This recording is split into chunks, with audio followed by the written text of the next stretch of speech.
Yo, salut les gars, j'espère que vous allez bien.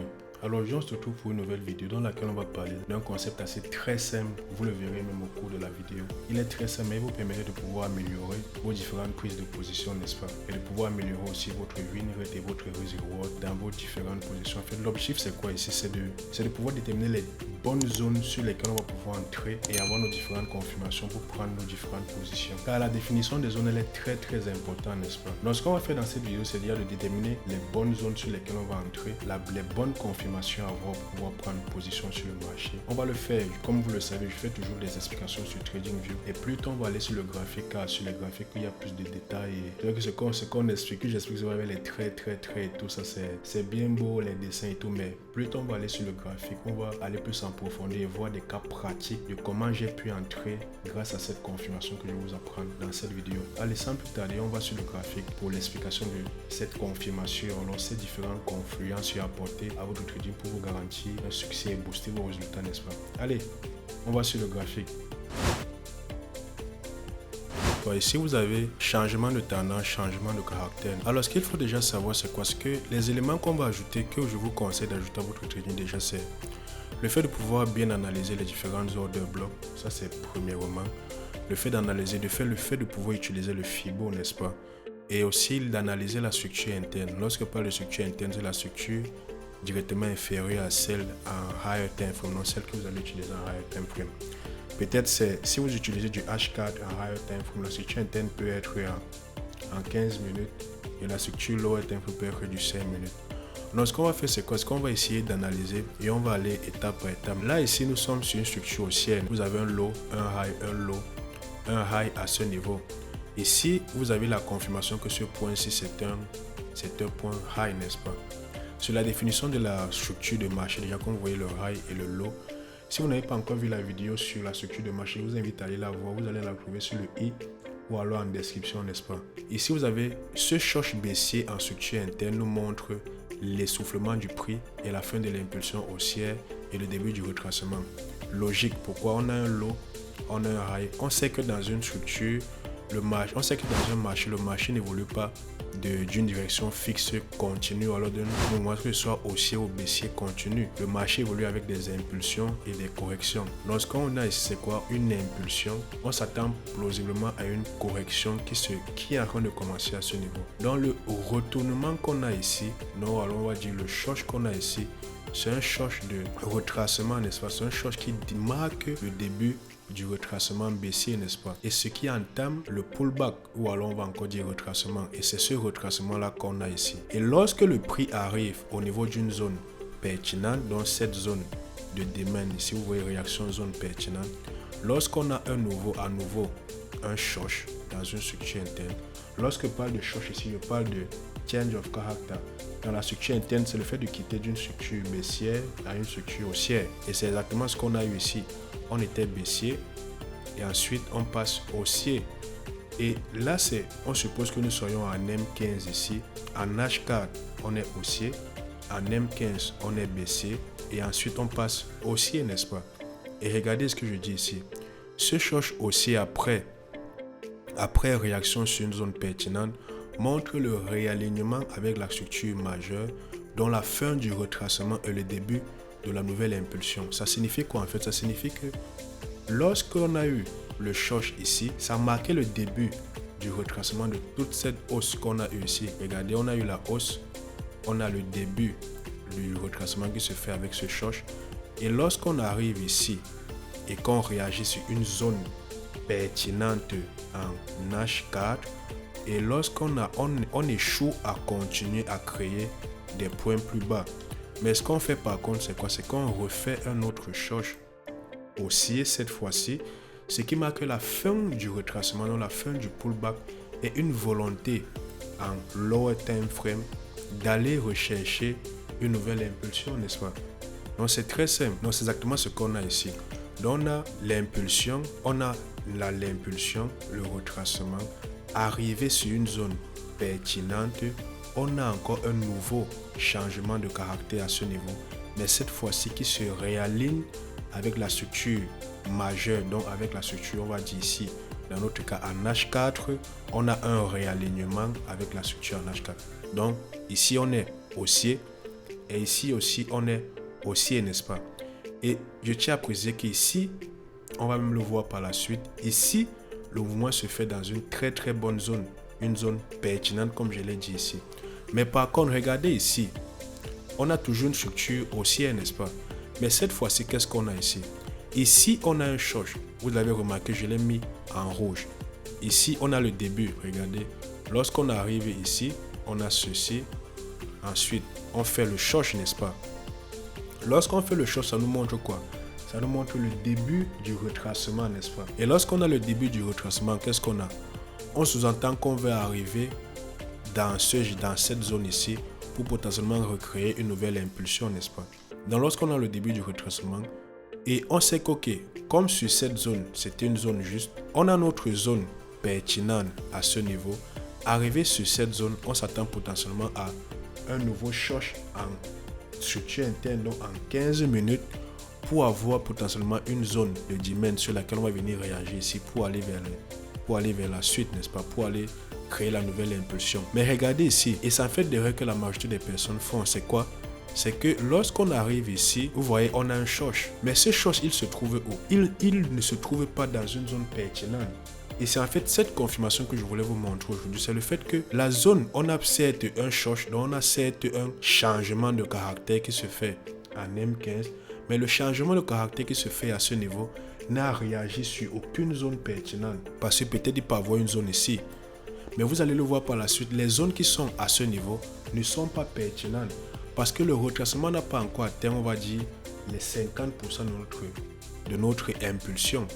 Parce qu'il faudrait que le retracement atteigne au minimum les 50% avant qu'on puisse décider de reprendre position pour aller rechercher une nouvelle impulsion. Donc, ce qui veut dire quoi? Ça veut dire que le short qu'on a ici, que vous avez vu, que vous voyez entouré avec le cube rouge, avec le rectangle rouge, pardon, vous voyez, ce short n'est pas pertinent car ne réagit sur aucune zone majeure. Donc là, on va voir maintenant pour une structure baissière. Élément à ajouter comme confiance, comme je l'ai dit tout tantôt, on a les réactions sur des ordres blocs dans les supply et demand pertinentes, je précise, le FIBO qu'on va voir par la suite et l'analyse en structure interne. Là, nous sommes sur la structure majeure, n'est-ce pas? Nous sommes en tendance baissière. On a la confirmation de ce point low, n'est-ce pas, avec le short qu'on a ici. Ici, comme dans le cas de la structure haussière, on a dit ce short haussier en structure interne nous montre l'essoufflement du prix, la fin de l'impulsion baissière et donc un début de retracement. Donc, cette impulsion baissière qu'on a eu de ce high à ce low, avec le short qu'on a ici en structure interne, nous montre qu'on a une volonté de retracement. Donc ici, la structure en M15 sera contraire à la structure majeure qui est baissière. Dans le retracement, la structure en M15 sera haussière, n'est-ce pas? Alors que la structure majeure est baissière. Donc, et ici, en fait, arriver sur une zone pertinente, une zone de supply, vu que nous sommes dans une volonté de vente, vu que la structure majeure, elle est baissière, donc on réagit sur des zones de supply. Donc, dans cette zone de supply, qu'est-ce qu'on a? On a un réalignement de la structure M15 à la structure H4, n'est-ce pas? Ce qui nous donne une très bonne confirmation du fait qu'on peut prendre position à ce niveau pour potentiellement target ce low ici. Parce que quoi? Parce que on vient de faire le retracement, on a réagi sur une bonne zone, on a eu la confirmation en M15 du réalignement de la structure M15 et H4, on a une zone sur laquelle on peut se positionner ici, donc potentiellement target cette zone ici parce que nous sommes en tendance baissière et que en tendance baissière, on crée des highs et des lows de plus en plus bas, n'est-ce pas? Et regardez ce que je dis ici, ce short baissier après réaction sur une zone pertinente montre un réalignement avec la structure majeure, dont la fin du retracement et le début de la nouvelle impulsion baissière parce que nous sommes dans une structure baissière. Et regardez aussi ce cas qu'on a ici. Qu'est-ce qu'on a? Vous voyez, ce short n'est pas pertinent car ne réagit sur aucune zone majeure. La zone majeure, elle se trouve où? Elle se trouve au-dessus des 50%. Et c'est ça qu'on va voir dans la suite de la vidéo. Donc ici déjà c'est quoi? On a eu la réaction, on a eu le short ici qui n'est pas pertinent parce qu'il ne réagit sur aucune zone. Mais par contre, le changement de caractère ou alors le choc qu'on a à ce niveau, n'est-ce pas, est un très bon choc. Pourquoi? Parce que lorsqu'il réagit ici, on peut potentiellement avoir une très belle position ici et venir target des zones plus basses, n'est-ce pas, dans le low en HK, n'est-ce pas. Donc ça fait très simple, c'est exactement ça, cette confirmation. Vous voyez, la confirmation, elle est très simple, mais je vous assure, ça va véritablement augmenter vos résultats. Et moi, je vois beaucoup de personnes qui prennent des positions ici sans toutefois avoir la confirmation de est-ce qu'on est dans une bonne zone, est-ce que déjà j'ai bien tracé ma structure de marché, est-ce que j'ai bien utilisé mon FIBO, n'est-ce pas. C'est très important. L'une des autres confirmations, comme je l'ai dit tantôt, c'est l'utilisation du FIBO Premium et Discount, n'est-ce pas, qui va nous permettre de pouvoir déterminer, après avoir tracé notre structure de marché, quelles sont les zones pertinentes sur lesquelles je vais devoir attendre que le prix vienne réagir afin de me positionner sur le marché. C'est très important de comprendre cela. Pourquoi? Parce que lorsque vous allez avoir ces différentes zones, vous allez pouvoir déterminer que ici, cette zone-ci, cette zone d'achat ou alors cette zone de vente est plus pertinente que cette zone-ci d'achat ou de vente, n'est-ce pas? Et lorsque la confirmation se fera à ce niveau, vous aurez plus de confiance à prendre la position à ce niveau au lieu de prendre peut-être la position sur une autre zone.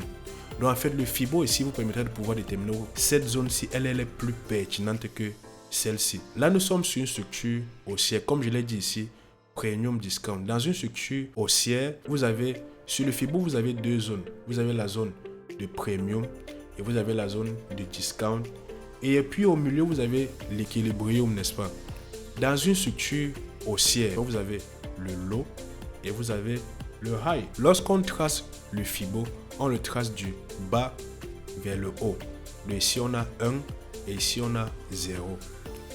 Toutes les zones qui se trouvent ici, pourquoi? Parce que sur une structure, vous pouvez avoir une zone ici, vous pourrez avoir une zone ici et vous pourrez avoir d'autres zones ici, ici et ici.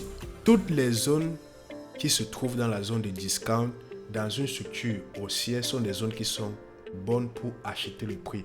Parce que le prix à ce niveau, le prix après avoir retracé tout ceci, les ordres blocs ou alors les zones de demand qui se trouvent en dessous des 50% sont de très très bonnes zones pour racheter le prix, n'est-ce pas? Parce que là, le prix, il est plus, on va dire, il est plus faible. On va dire, c'est acheter à ce niveau est moins cher, n'est-ce pas? Donc vous achetez plus au prix plus faible pour revendre plus haut. Donc toutes les zones d'order bloc dans les zones de discount, donc les zones qui se trouvent entre les 50% et les 100%, sont des zones qui sont idéales pour un achat. Et toutes les zones qui sont dans la zone de premium ne sont pas bonnes pour acheter. Juste cette confirmation de vous dire que ok, moi je ne prendrai pas des achats à ce niveau, je prendrai des achats plutôt à ce niveau. Après, je précise, après avoir bien tracé ma structure de marché, je prendrai uniquement des achats qui se trouvent ici et non des achats qui se trouvent à ce niveau. C'est très important de comprendre cela. Comme je l'ai dit, premium, non recommandé d'acheter à ce niveau. Equilibrium, c'est la zone des 50%. Dans la zone de discount, c'est idéal d'acheter. On va dans une structure baissière. Pareil, on a toujours la zone de premium et la zone de discount. Dans une structure baissière, qu'est-ce qu'on a? On a ici un high, ici on a un low. On trace toujours notre FIBO.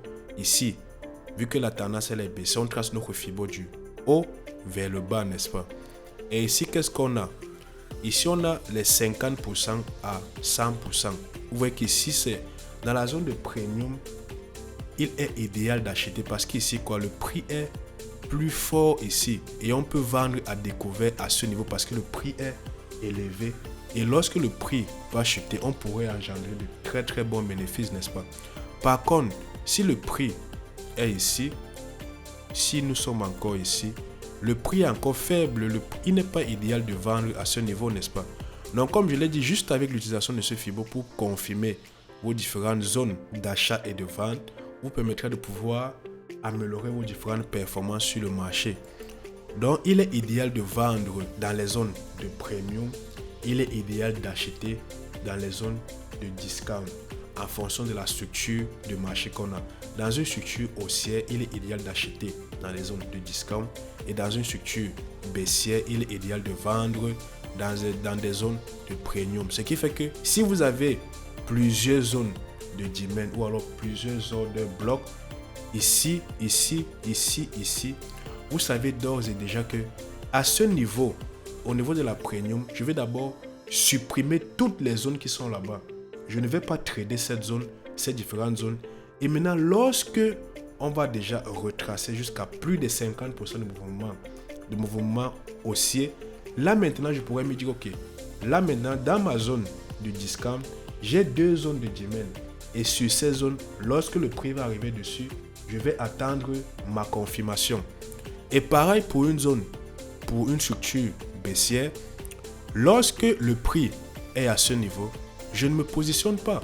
Je supprime toutes les zones de supply qui vont se trouver en dessous des 50% et je vais considérer uniquement les zones de supply qui se trouvent au-dessus des 50%. Et lorsque le prix va arriver sur ces différentes zones de supply au-dessus des 50%, donc dans la zone de premium, dans une structure baissière, là je vais basculer en lower time frame pour avoir ma confirmation de réalignement de structure interne et structure majeure.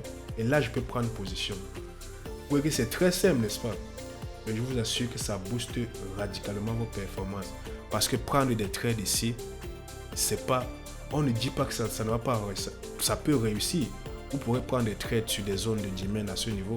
Mais prendre des trades sur ces zones en dessous de 50% pour une structure haussière et au-dessus de 50% sur une structure baissière augmente drastiquement vos chances de réussite de votre trade. Ici maintenant on a la pull area.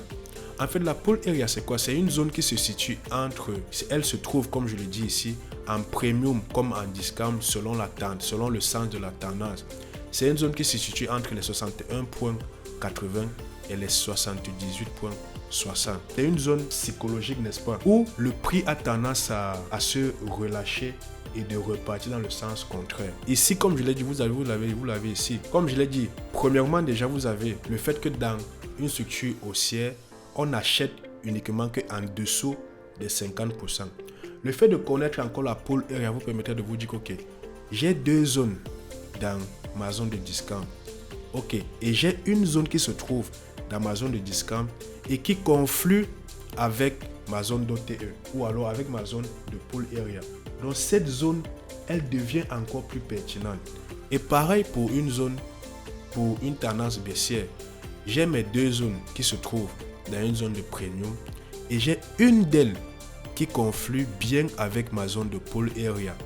Donc cette zone, elle est encore plus pertinente que la deuxième zone, n'est-ce pas? Donc la zone de pull area, c'est vraiment une zone, comme vous allez le voir par la suite, c'est vraiment une zone qui est très très utilisée, même déjà par moi dans mon trading propre, mais très très utilisée par pas mal de traders que je connais pour pouvoir prendre des positions. Parfois même cette zone, des personnes l'utilisent même sans order block. Donc juste venir se positionner là sans avoir d'order block et savent qu'à ce niveau le prix va s'essouffler et peut potentiellement aller dans le sens contraire. Ok, en fait ici ce qu'on a c'est quoi? C'est fractalité, n'est-ce pas? Fractalité, higher time frame, medium time frame et lower time frame structure. En fait ici ce que je vais vous montrer c'est comment on peut utiliser en fait les premium discount, en fait ces différentes confirmations sur plusieurs time frames réunis. Ici on a la structure en higher time frame, on a la structure en medium time frame et on a la structure en lower time frame. Et vous allez voir on a pas mal de confirmations qu'on peut avoir ici pour pouvoir augmenter notre performance dans notre trading. Ici déjà nous sommes dans une structure baissière, elle se voit. La structure en H4 elle est baissière, n'est-ce pas? Ici en H4 nous sommes baissiers. Ici on a la première confirmation déjà, c'est signal montrant la fin de l'impulsion baissière H4 et le début du retracement. Donc là maintenant on entre en structure majeure. Donc là nous sommes en M15, n'est-ce pas? Là nous sommes en M15, on passe haussier. Donc là vous voyez déjà que en H4 et M15 on est dans une structure différente. Donc ici on passe haussier. Lorsqu'on passe haussier à ce niveau, comme je vous l'ai dit ici, voici la zone de premium et discount de cette structure baissière. on va vendre à quel niveau? Vu que nous sommes dans une tendance baissière, on va vendre dans la premium, n'est-ce pas? Dans la zone de premium. Et la zone qui se trouve dans la zone de premium, elle est où? Elle est à ce niveau. Donc toutes les zones, si on avait des zones qui se trouvaient ici, on n'allait pas vendre à ce niveau. Pourquoi? Parce qu'elles ce sont les zones qui se trouvent en dessous des 50%, n'est-ce pas? Donc on va effacer. Donc là on attend la confirmation sur la première zone pertinente qui se trouve dans la zone de premium. Ça c'est d'un. Ici le prix arrive dans la zone de premium H4. Idéal pour vendre. Nous attendons un short en M15 pour confirmer la fin du pullback et le début de la nouvelle impulsion baissière. Donc là maintenant on est haussier. Le prix arrive et réagit sur un order block ou alors sur une supply en H4. Puis qu'est-ce qu'il nous fait? Il nous marque un changement de tendance. Donc il quitte de haussier à baissier. Et lorsqu'il est baissier, qu'est-ce qu'on a? On a une nouvelle structure, n'est-ce pas? Donc on a H4 baissier, on a M15 qui est aussi dans une structure baissière. Ça veut dire qu'on peut avoir un nouveau Fibo qu'on peut tracer, n'est-ce pas? Donc on a encore le Fibo ici, Premium Discount. Et on vend dans quelle zone? On vend dans la zone de Premium, n'est-ce pas? Donc là encore, qu'est-ce qu'on a? M15 passe baissier et donc est réaligné avec la structure H4 qui elle aussi est baissière. Ça c'est une confirmation qu'on avait déjà. Donc là qu'est-ce qu'on a ici? On quitte, on va maintenant en M1. M1 qui entame le début du retracement de la structure M15, n'est-ce pas? Et lorsqu'on fait ce retracement de la structure M15, qu'est-ce qu'on a? On vend dans quelle zone? On vend dans la zone de premium. Ça veut dire que si on avait même une autre zone M15 ici, ce n'était pas idéal pour vendre. On vend lorsque le prix a déjà retracé à plus de 50% de notre impulsion baissière. Dans ce cas, vu que nous sommes dans une structure baissière. Vous voyez ici, le prix en M1 arrive dans une zone de premium M15. Idéal pour vendre. Nous attendrons un short en M1 pour confirmer la fin du pullback et le début de la nouvelle impulsion baissière, n'est-ce pas? Donc là, on arrive sur une zone pertinente en M15. Et qu'est-ce qu'on fait? On passe en M1. Et en M1, qu'est-ce qu'on a? On était haussier. En M1, on réagit sur notre zone pertinente. On crée un réalignement. Et là, c'est le réalignement de la structure. Comme je l'ai dit ici, M1 passe baissier et donc est réaligné avec la structure M15, mais aussi avec la structure en H4. Donc, vous voyez, on a trois structures qui sont réalignées vers la baisse.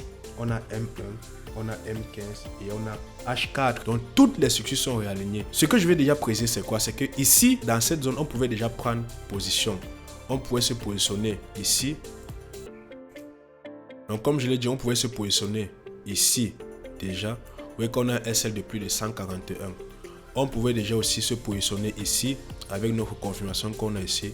Et là, vous voyez que le SL diminue drastiquement à 80. On quitte de 141 à 80. Et avec encore une nouvelle confirmation, parce qu'on maîtrise les premium discounts et on maîtrise le fait de filtrer les bonnes zones d'order bloc de supply et de demand, les supply pour ce cas, on a ici quoi? On peut encore arriver ici et encore améliorer notre SL, n'est-ce pas? Et tout ça dans l'objectif de pouvoir améliorer notre risk reward et aussi notre win rate. Là, je pouvais prendre le trade, je peux prendre le trade en fait à ce niveau. Donc, je peux prendre le trade à ce niveau et le prix, il explose plutôt vers la hausse. Alors que le seul fait d'attendre un réalignement de la structure majeure et de la structure interne me permet de pouvoir me dire que j'ai déjà deux structures qui sont alignées dans le même sens. Donc, ça m'augmente plus de confiance au fait que la structure peut potentiellement aller dans le sens voulu. Donc, c'est déjà donc ça vous permet de pouvoir augmenter votre risk reward et votre win rate. Donc là, on a toutes nos différentes confirmations. Donc, comme je l'ai dit ici, H4 c'est en noir, M15 c'est ceci et M1 c'est comme ceci. Vous voyez que là, on a un schéma, un très très beau schéma représentatif. Et aussi en passant, dans la barre de description, je vous mettrai un lien pour pouvoir télécharger un PDF. Comme dans toutes mes vidéos, je fais des PDF pour vous pouvoir le lire où que vous soyez en fait. Donc, je vous fais un PDF avec le récapitulatif de tout ce qu'on a vu dans cette vidéo que vous pourrez télécharger en bas de description. Donc là, on va aller pour une structure haussière. Comme dans une structure haussière, donc vous voyez qu'on a structure haussière H4. Et vous le savez déjà, je pense que vous savez que dans une structure haussière, on achète dans la zone de discount. Et si possible, si on a une zone dans la discount qui se trouve dans la zone de pull area ou dans la zone d'OTE, la zone devient plus pertinente. Et on n'achète pas dans les zones de premium. Vous le savez déjà, n'est-ce pas? Ok. Ici, on est dans une structure haussière en H4. On a un break, on a un low, on a un high. Ensuite, qu'est-ce qu'on fait? On entame avec le premier short. Ça nous marque le changement de tendance en M15 qui montre le commencement du retracement, n'est-ce pas? Donc, on a un retracement à ce niveau. On retrace. Ensuite, on a réaction sur une zone pertinente. On a le short encore. En fait, vous le savez déjà. Vous savez que, on va acheter dans la zone de discount. On fait le short. On arrive dans une zone de discount. Pareil en M15. On voit M1 qui est en train de retracer la structure haussière. M15. On est baissier. On retrace. Ensuite, on arrive sur une zone pertinente.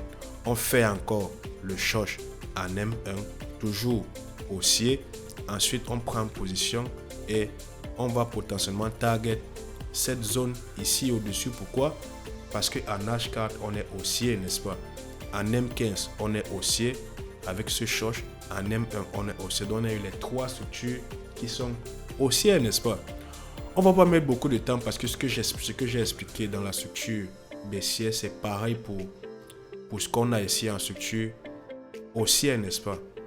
Ok, donc vous voyez ici les trois structures sont alignées et on achète toujours dans la zone de discount, qu'elle soit en H4, en M15 ou alors en M1. Ok, ce qu'on va faire maintenant, c'est quoi? C'est qu'on va aller sur le graphique pour un cas pratique où je vais vous montrer en fait comment prendre position. Comme je vous l'ai dit, sur les explications comme ça, c'est assez simple de me dire ok, on casse.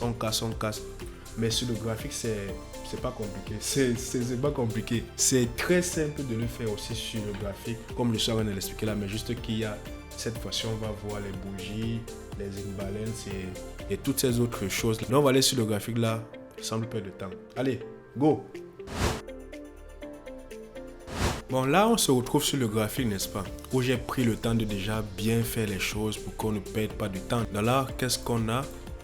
Vous remarquerez que nous sommes dans une structure qui était baissière. Ensuite, nous sommes passés haussière dans une structure haussière. Ici, on a un high, un low. On a la confirmation de ce point-ci. On a la confirmation ici qui marque ce point comme un high. Comme je l'ai dit, je le précise encore. Si vous n'avez pas encore vu la vidéo sur comment déterminer la structure de marché, je vous invite à aller voir la vidéo sur le i ou alors en bas des descriptions. C'est la première vidéo de cette chaîne. Il y a une tête là-bas avec le rouge et la structure de marché. C'est une vidéo qui est très importante. C'est vrai que ça met un peu de temps, mais c'est vraiment important de comprendre comment tracer la structure de marché. Car c'est ça qui va définir tout le reste de tout ce qu'on va apprendre au fil du temps sur cette chaîne, n'est-ce pas? Allez voir la vidéo sur comment déterminer la structure de marché et aussi sur l'analyse multi-time frame. Les deux premières vidéos de la chaîne. Allez, on continue. Donc, comme je disais tantôt, ici, nous sommes dans une structure haussière. Vous voyez, on retrace, on arrive sur cette zone. Et sur cette zone, qu'est-ce qu'on a? Regardez ici, on a une zone de demand, n'est-ce pas? Et notre zone de demand se trouve où? La zone de demand se trouve dans la zone de premium. Pourquoi? Regardez, je trace d'ici à ici. Vous voyez qu'on est bien, cette zone est bien en dessous des 50%. Vous voyez comment le prix a très bien réagi. Et qu'est-ce qu'on a pris? On a pris ce high. Mais ce n'est pas là que notre exemple se situe. Notre exemple se situe bien après. Ok, qu'est-ce qu'on a par la suite? On a un nouveau low et on a un high ici. Ce high est confirmé par quoi? Par la cassure, par la prise de ce récent low mineur, n'est-ce pas? Ok, donc là on a notre structure. On a notre structure ici et on a une zone. On a une zone de demand ici. On a de l'imbalance. On a notre zone de demand. On a notre structure haussière de ce point-ci à ce point. Là, on peut déjà tracer notre Fibo, n'est-ce pas? Notre Fibo discount premium.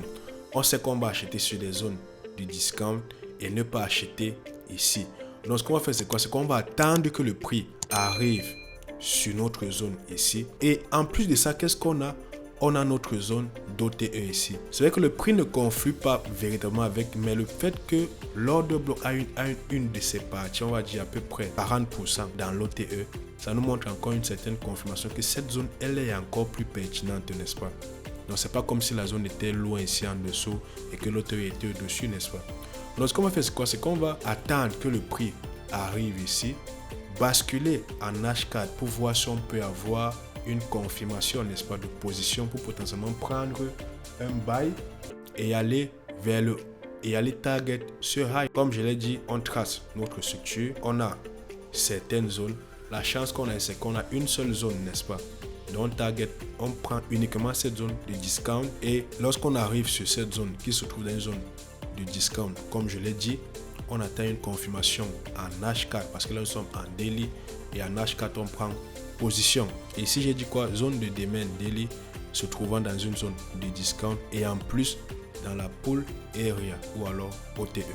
Donc ce qu'on va faire, c'est qu'on va accélérer le prix. Le prix arrive dans notre zone. Qu'est-ce qu'on fait? On bascule en lower time frame. Donc ce que je fais, c'est que je m'en vais en H4. En H4, j'ai ceci. En H4, la structure aussi, elle est haussière. Lorsque je dézoome un peu, qu'est-ce qu'on a? J'ai ce low, j'ai ce high. J'attends le prochain point qu'on casse, lequel? C'est ce high. Donc ça veut dire que j'ai ce low, j'ai ce high. Donc le high, c'est celui-ci parce qu'on a pris ce dernier low précédent. Ça veut dire et le point le plus bas entre ceci et ceci, c'est quel point? C'est ce point. Et là, on a réagi sur la zone daily, n'est-ce pas? Ici, on réagit sur la zone. En H4, qu'est-ce qu'on attend? On attend un changement de tendance, n'est-ce pas? Déjà, premièrement, on a daily qui est dans une structure haussière. On a H4 qui est dans une structure haussière. H4 réagit sur la demand daily. Et qu'est-ce qu'on a ici? On a un réalignement, n'est-ce pas? Regardez ce qu'on a ici. Regardez, lorsque le prix arrive sur notre zone, qu'est-ce qu'on a? On a ce beau réalignement. Regardez, on réagit sur cette zone. Regardez, on réagit, on a ce high. Non, on réagit, on a ce high concret. On casse, on prend ce low et ensuite, qu'est-ce qu'on fait? On casse.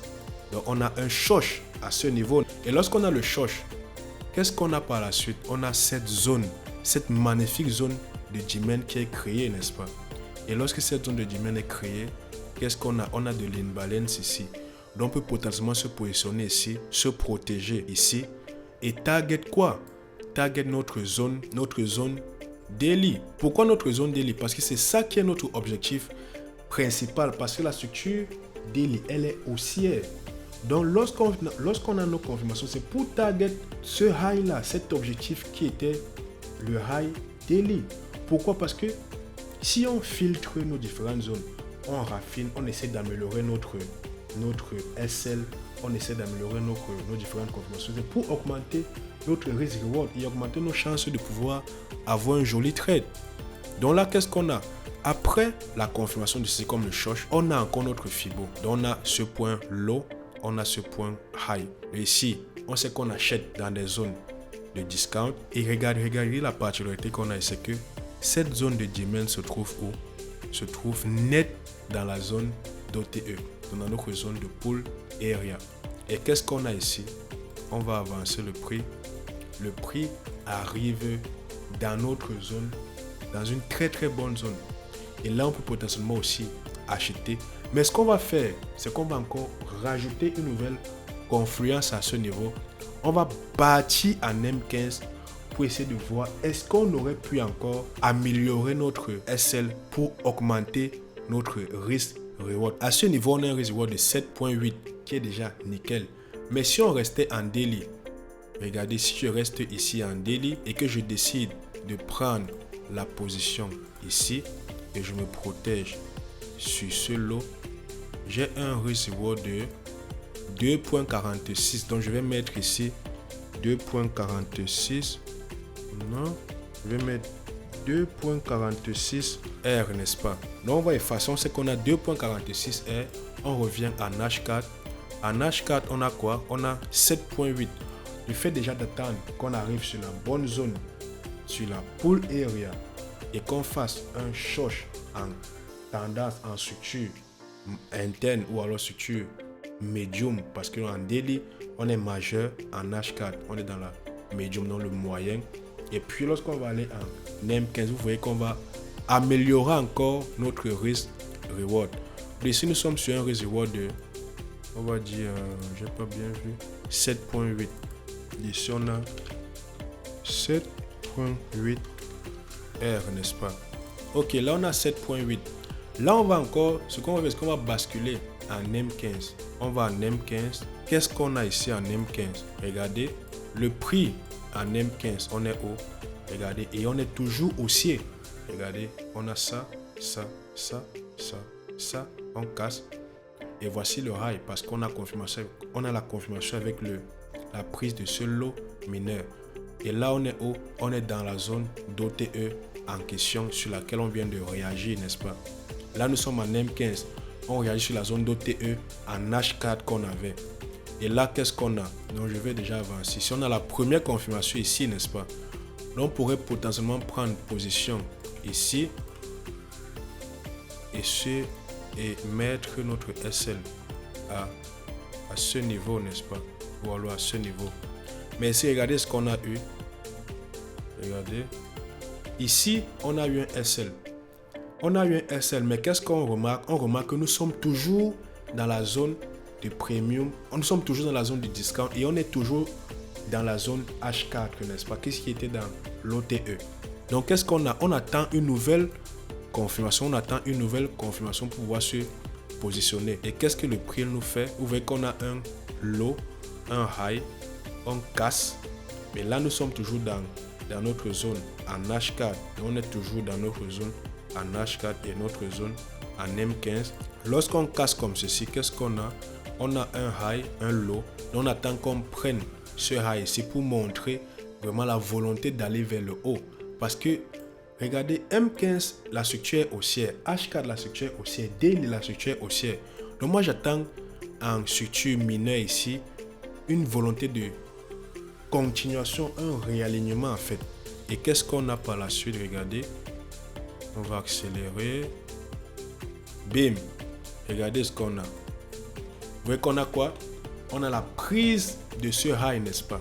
Et lorsqu'on a la prise de ce high, regardez ce qu'on a. Regardez comment c'est magnifique. On a une zone, une contraction du prix à ce niveau qui nous donne une zone de demand, n'est-ce pas? On a encore d'autres zones de demand ici. Regardez, on a vu une zone de demand ici. Ici. Parce qu'on a eu le break d'ici et d'ici. Mais regardez où se trouve cette zone. Cette zone se trouve dans la zone de premium, qui n'est pas une bonne zone où on va acheter. Donc, pour les personnes qui auraient acheté ici, ils auraient fait SL. Mais comme je disais, ce n'est pas une bonne zone pour acheter. Donc on attend quoi? On attend les zones qui se trouvent dans les zones de discount. Et regardez ce qu'on a eu. La zone qui se trouve dans la zone de discount, elle est où? Elle est ici. Et on a aussi une autre zone ici en dessous, n'est-ce pas? Donc on a une zone et on a deux zones. On a même une troisième zone à ce niveau ici. On a même une troisième zone ici. Regardez comment cette zone se trouve pile poil avec l'OTE ici, avec la pull area. Et qu'est-ce qu'on a ici? Et on sommes dans une zone de discount. On a la pull area. On a une très très belle zone de demand à ce niveau. Et nous sommes dans une cassure haussière. Toutes les structures M15, H4, Daily sont haussières. Et lorsqu'on prend position, et là, on a un meilleur SL ici, n'est-ce pas? Et regardez ce qu'on a par la suite. Qu'est-ce que le prix nous fait lorsqu'il nous active? Là, je vais aller en daily pour voir directement l'évolution de la position.